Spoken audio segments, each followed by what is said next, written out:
Hi friends, இன்றைக்கி நம்ம mutton குழம்பு தான் செய்ய போகிறோம். அதுக்கு ஒரு கடாய் எடுத்து வச்சு அதில் எண்ணெய் ஊற்றி எண்ணெய் காஞ்சதும் வெங்காயம் போட்டு வதக்கிறேன். இப்போ நான் பெரிய வெங்காயம் போட்டிருக்கேன். இதுக்கு பதில் சின்ன வெங்காயம் போட்டிங்கன்னா இன்னும் டேஸ்ட்டாக இருக்கும். அதுக்கப்புறம் 2 தக்காளி போட்டு நல்லா வதக்கிறேன். இந்த அளவுக்கு வதங்கினதுக்கப்புறம் ஒரு பிளேட்டில் எடுத்து வச்சு ஆற வச்சுக்கலாம். இதை ஒரு மிக்ஸி ஜாரில் போட்டு அரைச்சிக்கலாம்.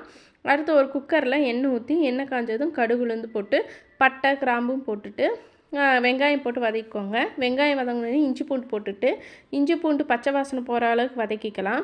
இப்போ இஞ்சி பூண்டு பச்சை வாசனை போனதுக்கப்புறம் நம்ம வாஷ் பண்ணி வச்சுருக்கிற மட்டனை வந்து சேர்த்துக்கலாம். நான் இப்போ 3/4 கிலோ மட்டன் எடுத்திருக்கேன். இந்த மட்டனை நல்லா கலந்துட்டு தேவையான அளவு உப்பும் சேர்த்துக்கலாம். ஏன்னா இப்போயே உப்பு போட்டால் தான் மட்டனில் உப்பு இறங்கும். வீட்டில் அரைச்ச குழம்பு மிளகாத்தூள் வந்து நான் 3 ஸ்பூன் போட்டிருக்கேன். அதுக்கப்புறம் நம்ம அரைச்சி வச்சுருக்கோம் இல்லையா வெங்காயம் தக்காளி வதக்குனது, அந்த பேஸ்ட் அது கூட ஊற்றி நல்லா மிக்ஸ் பண்ணி விட்டுக்கலாம். கொஞ்சமாக தண்ணி ஊற்றி குக்கரை மூடி போட்டு மூடிக்கலாம். எனக்கு காரத்துக்காக இன்னும் கொஞ்சம் மிளகாத்தூள் போட்டுக்கிட்டேன். இப்போ குக்கரை மூடி 4 விசில் விட்டுக்கிறேன். இப்போ 4 விசில் கழித்து ஓப்பன் பண்ணி பார்த்தோன்னா மட்டன் பார்த்திங்கன்னா 3/4 பதத்துக்கு வந்து நல்லா வெந்திருக்கும். இது கூட நம்ம அரைச்சி வச்சுருக்கிற தேங்காய் அரை மூடி தேங்காய் அரைச்சி வச்சுருக்கேன், அதையும் இது கூட ஊற்றிக்கிறேன்.